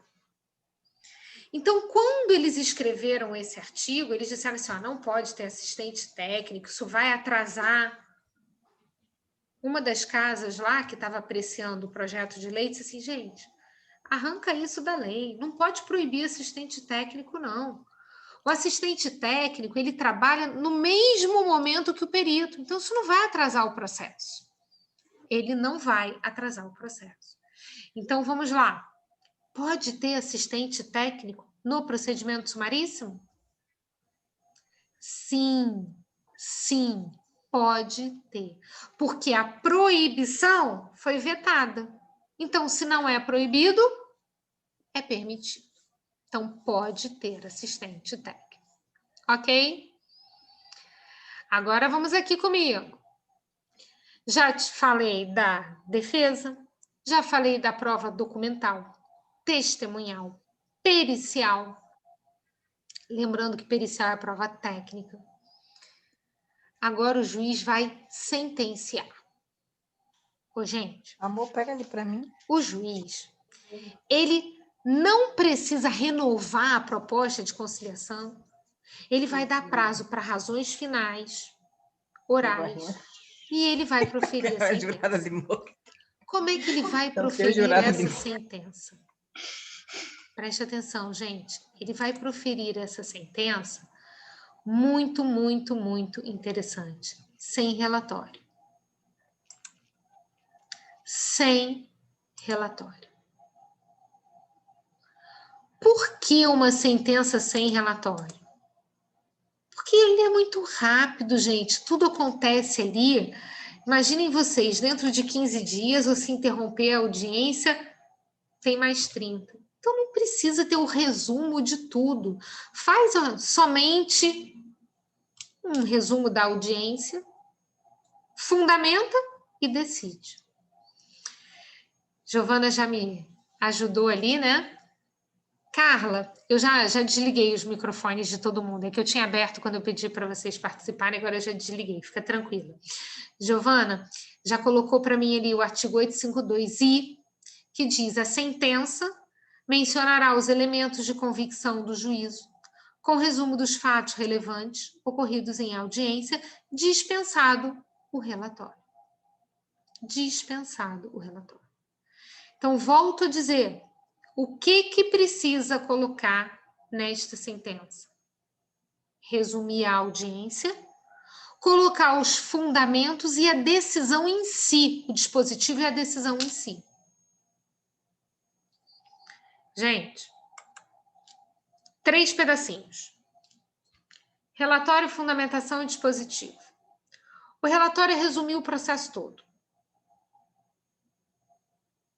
Fundamentação é a base legal, a base jurisprudencial. E o dispositivo é o procede, é o improcede, eu vou extinguir, é a decisão em si. Eu não preciso relatar. O relatório foi dispensado. Tranquilo? Meninos e meninas, do artigo 852A ao artigo 852I, tem tudo isso que eu falei aqui com vocês. Absolutamente tudo. Vale uma leitura. Eu costumo dizer que o professor é um facilitador. Ele explica, ele coloca exemplo, mas nada tira a obrigação do meu aluno de ler o texto da lei, tá? Então, eu queria muito que vocês fizessem esse dever de casa. Que vocês dessem uma lida no texto da lei. Aí vocês vão dizer assim, professor, então acabamos o sumaríssimo? Não, nós fomos até a sentença. Agora, eu vou começar os recursos. Olha como é que eu me programei, gente, para vocês entenderem as minhas aulas. Eu programei para hoje falar dos recursos no sumaríssimo. Que aí eu acabo tudo de sumaríssimo. E aí nós vamos ter mais uma aula. Eu vou até entrar aqui, olha, para dizer para vocês quando é que vai ser a nossa próxima aula. Ó, dia 23... Não, perdão, dia 4 de março. 4 de março, semana da prova. Conversei com o Rafa, falei, Rafa, preciso de mais uma. Aí, na semana da prova, eu vou falar algumas dicas de recursos. Quem já estudou comigo sabe disso, né? Que eu chamo atenção, eu falo de prazo, eu faço umas rimas, parte de recurso de execução. Então, hoje, eu vou terminar o sumaríssimo. Aí você vai dizer assim, mas então hoje você ainda vai falar de recurso? Vou. Porque eu disse para vocês no início da aula que a parte do sumaríssimo, ela vai até o recurso de revista. Então, eu ainda tenho 2 recursos que têm alguma peculiaridade de rapidez. Depois, nada mais faz diferença, tá? Depois é tudo igual, qualquer que seja o valor. Mas então, vamos lá. Vamos nos situar. O juiz da vara, lembrem disso, o juiz da vara do trabalho é um juiz que deu uma sentença da qual eu não gostei. Meus alunos, quando você está insatisfeito com uma decisão, o que você pode fazer? Recorrer. Qual o nome do primeiro recurso que se usa na esfera trabalhista? Recurso ordinário. Então, olha só. Se você sabe, acerta. Se você não sabe, chuta que você vai acertar também, ok? Toda e qualquer ação na Justiça do Trabalho é passível de recurso. Qual o nome desse recurso? Ordinário. Olha para mim, gente, ó. Pelo amor de Deus, não existe apelação no processo do trabalho. Vou repetir. Não existe apelação no processo do trabalho. Aí eu tô assim, ó, pelo amor de Deus, não tem. Então, deixa eu abrir aqui os microfones.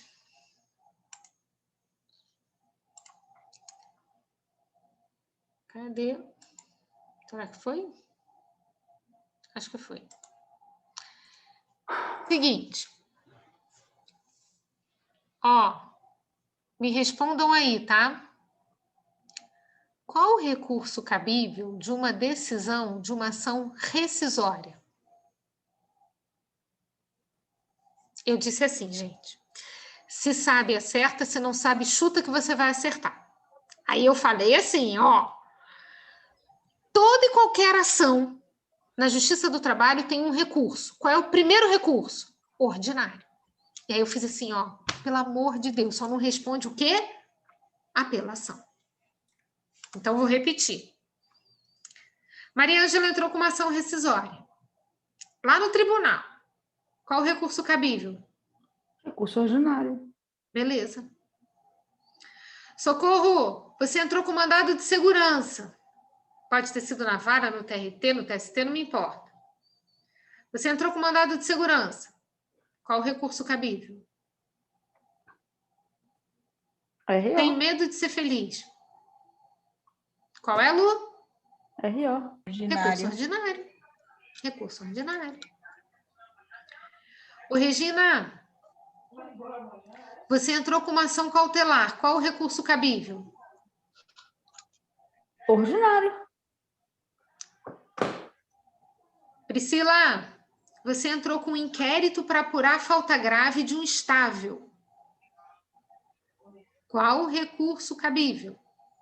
Ordinário? Ordinário. Ô, gente, olha só, eu vou falar de novo para vocês. Se vocês sabem, vocês vão acertar. E se vocês não sabem, vocês vão chutar que vocês vão acertar também. Qual é o nosso nome do recurso? Ordinário. Por que eu estou fazendo isso com a cabeça de vocês? Ô, Lu, foi para você que eu perguntei mandado de segurança? Foi para Regina, para Socorro? Já nem sei, né? Porque eu fui perguntando. Regina, mandado de segurança tem uma lei. Uma leizinha própria dele, tá? Vocês estudam em tributário, em constitucional, em tudo quanto é que é canto. É a mesma lei que a gente usa para qualquer processo. Para qualquer... É um remédio. Oi? Perfeito? Aí, ó, lendo a lei do mandado de segurança, é um remédio, perfeito. Lendo a lei, lá está escrito assim: da decisão do mandado de segurança cabe apelação. Não. E agora? Não tem problema não. nenhum. O que equivale a uma apelação na Justiça do Trabalho?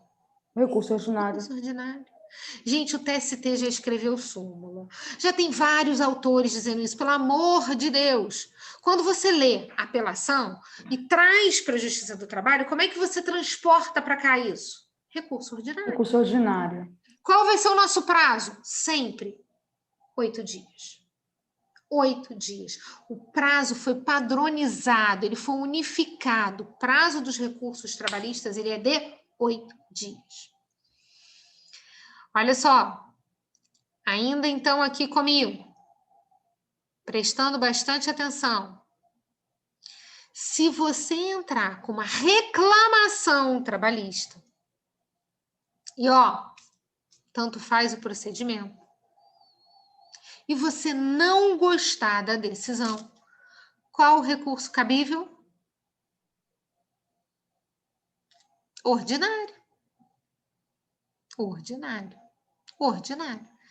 Caramba, professor, então o recurso que a gente tem é o ordinário, é isso mesmo? É isso. E ó, você devolve tudo, matéria de fato e matéria de direito. Ô, Carla, eu tenho uma história super engraçada. Eu tenho um grande amigo meu que é professor de direito previdenciário. O prazo, Pri, ele é de 8 dias, tá? Isso. Eu tenho um grande amigo meu, Fábio Zambit, que ele é professor de direito previdenciário. Fábio, mas é muito, muito, muito meu amigo mesmo. A gente dá aula, assim, tudo quanto é que é canto, há muitos anos juntos. E aí, numa dessas viagens, numa dessas andanças, o Fábio, ele é engenheiro e depois ele fez direito. E quando ele fez direito, ele já dava aula, né, por ser engenheiro, dava uma aula lá de umas matérias meio doidas. E nós estávamos voltando para o Rio, a gente tinha ido para São Paulo para dar aula, e no avião, né, 2, 3 professores assim se encontram, e aí ele veio, sentou do meu lado e falou assim: Gravatá, eu preciso de umas dicas para a prova da OAB, que eu fiz direito e vou fazer a prova da OAB amanhã. Isso era um sábado, gente. Eu falei assim, nossa, Fábio, de hoje para amanhã você está me pedindo umas dicas, né? Ele falou, não, aquela coisa que você sabe, assim, que me fala que vai fazer a diferença e tal. Eu falei, olha, pelo visto você não sabe nada de processo do trabalho, né? Ele, que nada, só estudei processo civil e mal e porcamente e tal. Eu falei, não, então peraí. Nosso recurso é o ordinário, não tem apelação, ok? Na prova dele, na época, caiu ação rescisória, Regina. O seu foi mandado de segurança, né? Para alguém eu falei ação rescisória. E aí ele disse que na hora, ele falou assim, Jesus do céu, eu lá sei o que é isso. Eu lá lembro quando, como. Isso tá no processo civil, tá, gente? Ação rescisória de competência de tribunal e tal, parará. Aí ele disse assim, eu vou na fé. A Isabelle falou que o recurso trabalhista é ordinário. Então, ele procurou a opção de resposta que tinha recurso ordinário e mandou ver. E acertou. Então, ele sempre brinca comigo que ele fala recurso ordinário, prazo de 8 dias. E isso ficou muito na minha cabeça. Eu falo, gente, quando eu dou dica de processo, eu não posso deixar de falar. Nosso prazo, 8 dias, e o nosso recurso é o ordinário. Porque, de repente, você vem estudando tanto que a apelação é tão comum que você vai e marca e vai errar. Então, lembra de quem já deu certo, né? De quem já respondeu e ganhou a questão. Nome do meu recurso, ordinário. Prazo, 8 dias. Agora, olha só. Deixa eu falar uma coisa para vocês. Vou voltar para o meu sumaríssimo, tá? Eu quero o foco no meu sumaríssimo. Quando a gente falou dos requisitos do sumaríssimo, eu disse para vocês que a inicial tinha que ser líquida. Perfeito? Inicial líquida. Inicial com valor, com R cifrão. Vocês repararam que na hora que eu falei da sentença do juiz, eu disse que era uma sentença sem relatório, que bastava fundamentar e decidir. Eu, em algum momento, pessoal, eu disse a vocês que a sentença, ela tinha que ser líquida? Não. Não. Sabe por que eu não falei? Porque não precisa. Lá no 852i, também tem um parágrafo vetado. E aí, quando a gente vai lá ler esse veto, né? A gente lê isso. Ó, eles queriam que o juiz liquidasse, fizesse conta. Aí depois eles se tocaram que isso não ia ser rápido. Dentro da vara do trabalho, gente, o juiz do trabalho, ele tem as pessoas que o auxiliam. Ele tem um contador. O contador do juízo, ele faz as contas para o juiz. Então, o juiz vira e fala assim, ó, contador, eu vou mandar aqui um processo para você, faz essa conta e me devolve. Parem para pensar, se tudo quanto é que é processo pequenino, a gente fosse entregar para o contador do juiz. O juiz não ia sentenciar tão rápido. Então, não precisa liquidar a sentença. Hello! Se o juiz quiser liquidar, beleza, problema dele, mas não é obrigatório. Não é obrigatório. Eu tenho uma amiga que ela nunca faz a conta na sentença. Nunca. Ela fala, poxa, Isabela, isso me dá maior trabalho e tal, eu não faço. E nós temos um amigo que faz sempre. Seja ordinário, sumaríssimo. Gente, mas sabe por quê? Ele passou na magistratura depois de ele ter se formado em engenharia.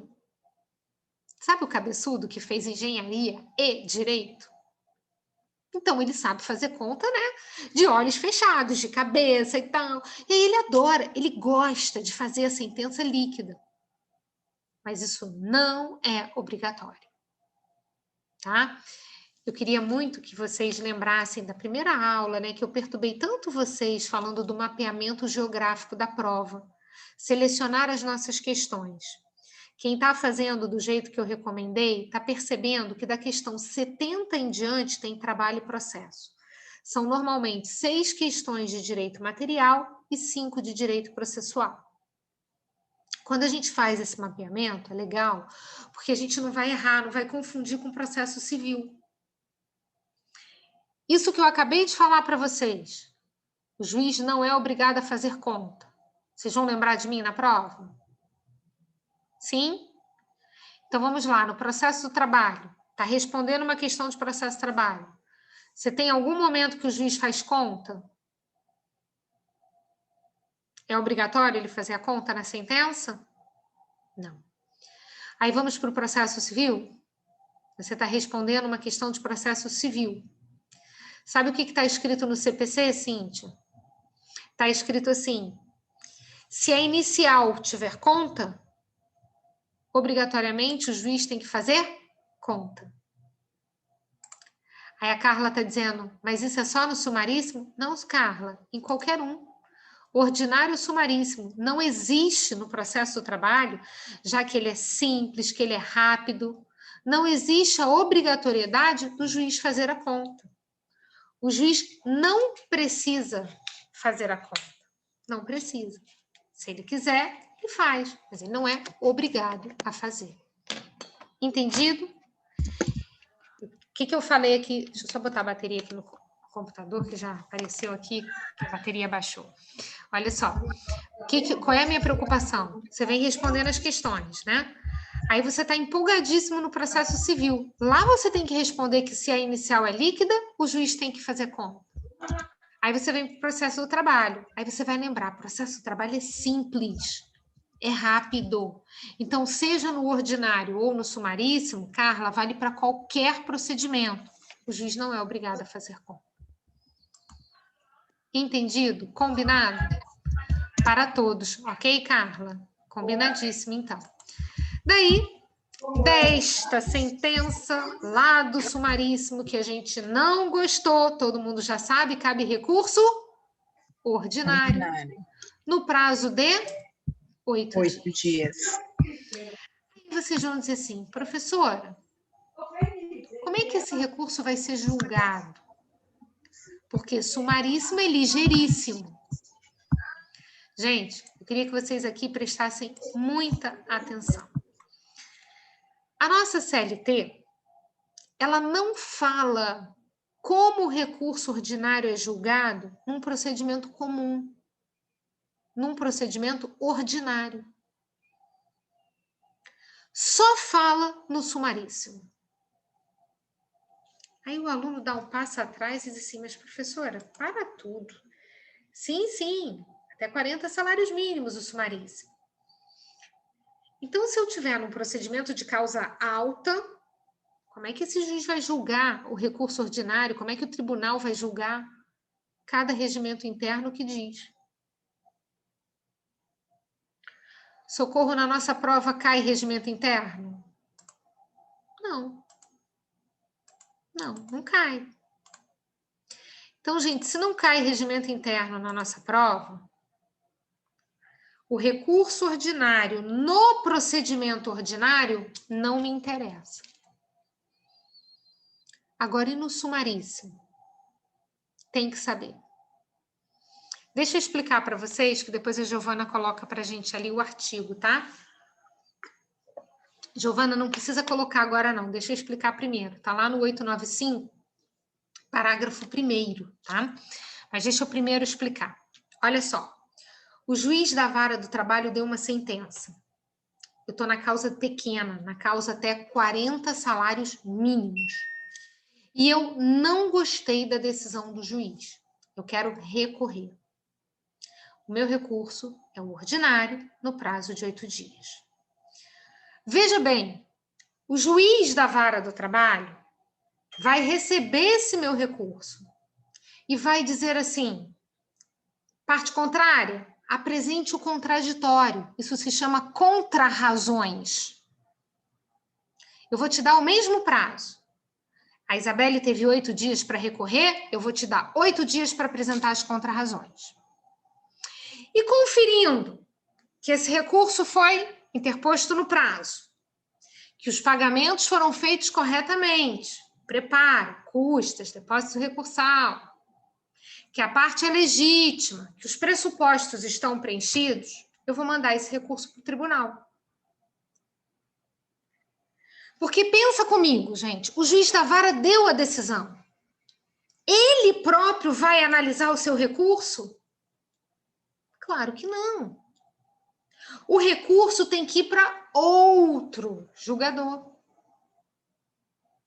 Qual é o próximo degrau da minha escada?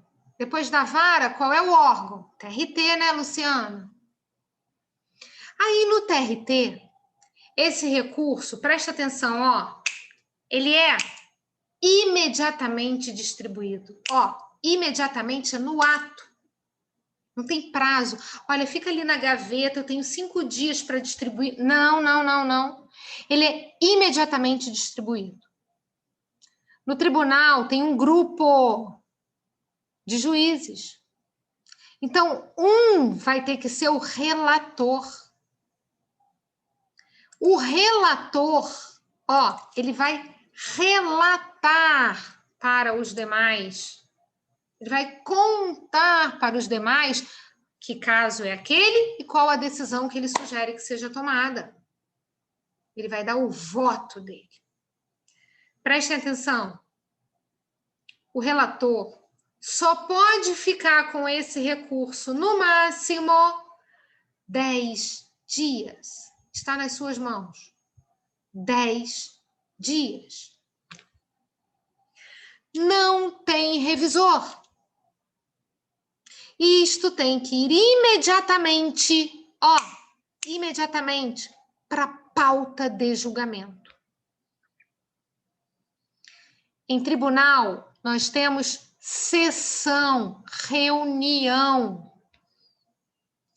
Os julgadores se reúnem, o relator fala o voto e os demais vão dizer se acompanham ou se divergem. Só que fiquem atentos. Todo julgamento de tribunal tem que ter, é obrigatório, ter um representante do Ministério Público do Trabalho. Esse representante do Ministério Público do Trabalho, ele participa da sessão. E aqui, gente, olha, eu amo essa parte do sumaríssimo. Ela é verdadeiramente eficaz. Ao invés de você pegar o processo, manda para o Ministério Público, depois manda para o relator, manda para o revisor. Não, olha como é que eles fizeram tudo rapidinho. Distribuir rápido para o relator. Ele ficou 10 dias. Não tem revisor. Entra em pauta imediatamente. No dia da sessão, o membro do Ministério Público está presente. E aí, ó, se ele quiser a palavra, se ele quiser dar um parecer, ele vai fazer isso verbal, isso oral. E isso vai constar da certidão. Vai constar, prestem atenção, lá na vara do trabalho foi feita uma audiência. Tudo que foi falado foi para uma ata. No tribunal é uma sessão. Tudo que é falado na reunião vai para a certidão. Então, se o membro do Ministério Público do Trabalho quiser falar, ele vai falar na sessão. E o parecer dele vai constar da certidão. E aí todos ali vão julgar. E essa decisão, ela pode manter a sentença, não mexer em nada. Sentença mantida pelos próprios fundamentos. Ou modificar essa sentença. Modificar. Pessoal, se a sentença for mantida, nem precisa lavrar um acórdão. Escreve na certidão. Sentença mantida pelos próprios fundamentos. Agora, se mudar a sentença, aí você vai ter que fazer um acórdão. Não precisa de relatório. Você coloca a fundamentação e o dispositivo. Por que você mudou? Agora sim, Giovana, coloca para mim o 852, o 895, que tem o recurso ordinário, parágrafo 1º, para a gente olhar esse passo a passo. Acompanhem lá no chat. Diz o parágrafo 1º. Nas reclamações sujeitas ao procedimento sumaríssimo, o recurso ordinário... Então, ele separou. Ele pegou só o sumaríssimo e disse assim, recurso ordinário. Como é que você vai ser julgado? Inciso 2º. Primeiro foi vetado. Será imediatamente distribuído, uma vez recebido no tribunal, devendo o relator liberá-lo no prazo máximo de 10 dias. E a secretaria do tribunal ou da turma colocá-lo imediatamente em pauta para julgamento, sem revisor. Terá parecer oral do representante do Ministério Público, que vai estar presente à sessão de julgamento, e se ele entender necessário parecer. Com registro na certidão. Então, se ele der o parecer, registra na certidão. Terá acórdão consistente unicamente na certidão de julgamento, com a indicação suficiente do processo, da parte dispositiva e das razões de decidir do voto prevalente. Ou seja, não tem relatório. E se a sentença for mantida, for confirmada pelos próprios fundamentos, a certidão de julgamento registrando tal circunstância serve de acórdão. Não precisa fazer um acórdão para dizer que a sentença vai ficar igualzinho, ipsis litteris, sem nenhuma mudança. Gente, esse é o mecanismo de julgamento do recurso. Eu preciso que vocês memorizem esse parágrafo primeiro. Professora, eu não gosto de decorar, eu tenho dificuldade em decorar. Repete, repete, repete até que não sai da sua cabeça. Escuta mais vezes esse trechinho da aula. Eu contei para vocês como está no artigo com as minhas palavras. Eu falei, ó, imediatamente distribuído, o relator fica 10 dias, não tem revisor, vai imediatamente para a pauta. O representante do Ministério Público, ele, se quiser dar o parecer, ele vai dar verbal, oral. Isso vai constar na certidão. E aí, então, eles se reúnem nessa sessão e decidem. Se eles mantiverem a sentença, não modificarem em nada, basta uma certidão. Agora, se alterarem a sentença, vamos lavrar um acórdão, sem relatório. Basta a fundamentação e o dispositivo. Entendido, pessoal? Caramba, Isabelle, e no procedimento ordinário? Não nos importa. Sabe por quê? Luciana, Espírito Santo vai julgar de um jeito. Eu, no Rio de Janeiro, tenho outro regimento interno. Cleuzinho em Salvador tem outro. E por aí vai. Não nos interessa o que muda de região para região. O que cai na nossa prova? O que é igual no Brasil inteiro. E o que está escrito na CLT? Julgamento do recurso ordinário em qual procedimento? Sumaríssimo. Então, esse a gente tem que memorizar. Esse recurso, gente, ele aborda tudo. Matéria de fato e matéria de direito. Caramba, professora, qual é a diferença de uma para outra? Olha só, pessoal. A matéria de fato, ela muda de pessoa para pessoa. Imaginem vocês. Quantidade de horas extras. Gente, cada um trabalha numa quantidade de horas extras. Se é que trabalha. Tem gente que não trabalha em hora extra. Isso é um fato. Ó, então eu vou aqui colocar no meu exemplo assim. Eu, Isabelle, faço 2 horas extras todo santo dia. A Regina faz 1 hora extra por dia. A Luciana faz 1 hora extra por semana. A Cleuzinha faz 2 horas extras por semana. E assim vai. Isso é um fato. Muda de pessoa para pessoa. Agora, o que é a matéria de direito? É o que está positivado, é o que está escrito na lei, na súmula, na OJ, é o que está escrito na Constituição. No nosso caso, nós todos somos advogados. E lá no Estatuto está escrito que a nossa hora extra é de 100%. Então, pessoal, qual é a nossa matéria de direito? A quantidade de horas extras ou o percentual do pagamento das horas extras? O percentual. Essa é uma matéria de direito. Está escrito na lei. Está positivado na lei. Então, não importa se tem 2 horas extras, 1 hora extra, 3 horas extras. Isso está positivado. Isso está escrito na lei. Gente, vamos imaginar, vou dar aqui um exemplo para vocês, que eu tenha entrado com uma reclamação trabalhista, eu, Isabelle, e tenha dito assim, senhor juiz, eu faço 2 horas extras por dia. Não recebi essas minhas horas extras, nunca recebi. E eu quero que elas sejam pagas a 100%, porque como eu sou advogada, eu quero a minha hora extra a 100%.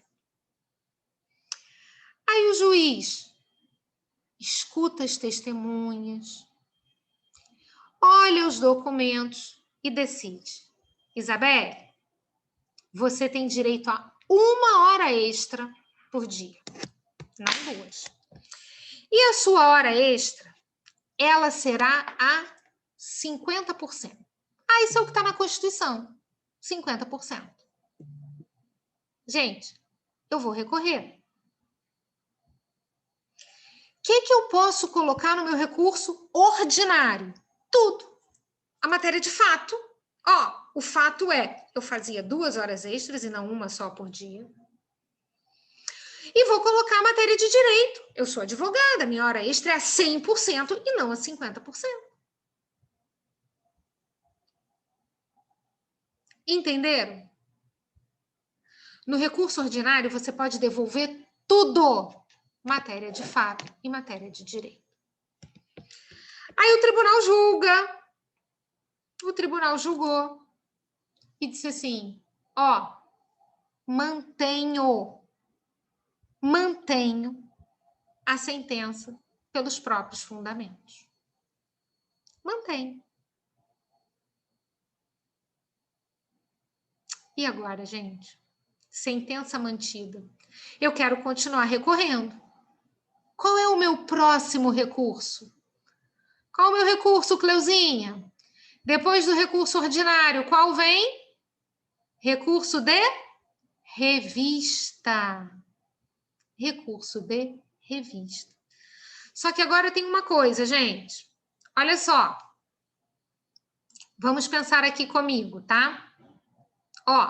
Usando a nossa imaginação, tá? Para memorizar. Revista! Estão vendo a revista? Revista! Pensa numa revista. Somente a matéria que está positivada. Matéria de direito. À medida em que a gente vai subindo a nossa escada, que a gente vai recorrendo, a gente vai diminuindo as matérias. Agora eu não posso mais falar nada da matéria de fato. Gente, mas o juiz só me deferiu 1 hora extra por dia. Eu sei, eu recorri, mas agora eu não posso recorrer mais. Gente, se eu puder ficar recorrendo de tudo, o processo não acaba, né? Porque sempre vai ter um que vai estar triste. Então, tem que dar uma parada. Primeiro recurso é o ordinário, pode tudo. Matéria de fato, matéria de direito. Já no segundo, que é o recurso de revista, só o que está escrito, só a matéria de direito. Mas a minha aula de hoje é sobre o sumaríssimo, não é? E no recurso sumaríssimo, no recurso de revista, no procedimento sumaríssimo, eu não posso usar qualquer matéria de direito, qualquer matéria escrita. Essa também foi dica de ontem, Regina. Olha só, somente 3 matérias de direito. Ofensa à Constituição. Gente, essa eu nunca posso tirar. Porque até chegar lá no Supremo Tribunal Federal eu posso ir pré-questionando, né? Então, eu posso levar a ofensa à Constituição. E as outras 2 matérias? Deixa eu fazer uma coisa para ajudar vocês. Sumaríssimo a gente escreve com 2 S, certo? Então, essas matérias começam com S. É uma divergência com súmula do TST e é uma divergência com súmula vinculante do Supremo Tribunal Federal. Então, Luciana, recurso de revista no procedimento sumaríssimo. Giovana, você que está aí nos meus artigos. Artigo 896, parágrafo 9º. Somente 3 matérias de direito. Ofensa à Constituição, divergência com súmula do TST, divergência com súmula vinculante do Supremo Tribunal Federal. Giovana já colocou o artigo para mim, que diz o seguinte, vou direto no parágrafo 9º. Nas causas sujeitas ao procedimento sumaríssimo, somente será admitido recurso de revista por contrariedade à súmula de jurisprudência uniforme do TST ou à súmula vinculante do Supremo Tribunal Federal e por violação direta à Constituição Federal. Então, são 3 coisinhas. Ofensa à Constituição? Divergência com súmula do TST? Divergência com súmula vinculante do STF. Aí, Socorro, cai na prova se você pode usar o recurso de revista se houver ofensa à lei. Se é sumaríssimo, não. Priscila, cai na prova perguntando se você pode entrar com recurso de revista se houver ofensa ao OJ. Se for sumaríssimo, não. Maria Ângela, ele diz que houve uma ofensa a uma norma coletiva, um acordo, uma convenção coletiva. Se é sumaríssimo, não. Porque somente é uma restrição. Meus alunos, com isso, eu terminei com vocês todas as peculiaridades do procedimento sumaríssimo. Absolutamente todas. Daqui para frente, os próximos recursos ou a execução não vai fazer diferença. Pouco importa o procedimento. Não tem mais peculiaridades. Tranquilo? Até aqui estamos bem? Percebam que nós hoje já entramos em 2 recursos por terem peculiaridades no sumaríssimo. Quero que vocês mantenham os estudos. Nossa próxima aula já é na véspera da prova e vai ser uma aula que eu vou querer aquele feedback de questões, né? Quero saber se vocês estão fazendo, como é que vocês estão fazendo as questões, que é uma coisa que me importa muito, né? Saber se vocês estão acertando, se tá legal, se não tá, ok? Então, vamos fazer o seguinte: a gente sempre que termina a nossa aula, a gente faz a nossa oração, para a gente poder agradecer, né, a luz que a gente teve nesse dia, por a gente ter podido estudar. Fico tão feliz, Cintia, obrigada, nunca havia aprendido isso, sempre confundia. Eu fico muito feliz, a minha gratidão é enorme, porque é o que eu falo para vocês, né, o professor é um facilitador. Então, quando vocês me falam isso, eu penso assim, missão cumprida, né? Facilitei, então missão cumprida. Então, vamos então rezar, vamos agradecer a Deus por esse dia? Em nome do Pai, do Filho, do Espírito Santo. Amém. Pai nosso que estás no céu, santificado seja o vosso nome. Venha a nós o vosso reino. Seja feita a vossa vontade, assim na terra como no céu. O pão nosso de cada dia nos dai hoje. Perdoai as nossas ofensas, assim como nós perdoamos a quem nos tem ofendido. E não nos deixeis cair em tentação, mas livrai-nos do mal. Amém. Vamos rezar uma Ave Maria também, para a gente poder agradecer o nosso dia, poder agradecer os nossos estudos. A gente está aqui com saúde, num momento de pandemia tão difícil para todo mundo, né? Tantas e tantas famílias aí com pessoas que adoeceram. Ave Maria, cheia de graça, o Senhor é convosco. Bendita sois vós entre as mulheres, bendito é o fruto do vosso ventre, Jesus. Santa Maria, Mãe de Deus, rogai por nós, pecadores, agora e na hora da nossa morte. Amém. Ó Maria concebida sem pecado, rogai por nós que recorremos a vós. Muito obrigada, Senhor, pela nossa aula, pelo dia de hoje, pelo nosso encontro, pela saúde dos meus alunos, que todos tenham um ótimo estudo até a véspera dessa prova, uma prova de sucesso, uma prova de luz. Muito obrigada pelo dia de hoje, muito obrigada por estarmos aqui todos reunidos, por termos essa possibilidade, por essa noite tão abençoada. Amém. Em nome do Pai, do Filho, do Espírito Santo. Amém. Pessoal, muito obrigada pelo carinho de vocês. Volto a dizer, as aulas, elas ficam gravadas, as aulas estão lá no meu YouTube. O Rafa também vai colocar para você no Google Classroom, ok? Eu agradeço o carinho de vocês, de estarem aqui me ouvindo, de estarem prestando atenção. Tenho certeza que isso vai ser bom para todos nós, né? Nós vamos colher aí muitas e muitas aprovações, tá bom? Um beijo bem grande para todos vocês, uma ótima noite.